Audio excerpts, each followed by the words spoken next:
என் வீடும் என் வீட்டார் அனைவரும் ஓயாமல் நன்றி சொல்வோம். ஒரு கரு போல காத்தீரே நன்றி, என்னை சிதையாமல் சுமந்தீரே நன்றி.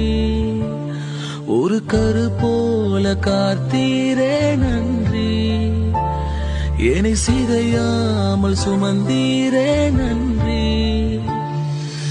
எபினேசரே எபினேசரே, இந்நாள் வரை சுமந்தவரே. எபினேசரே எபினேசரே,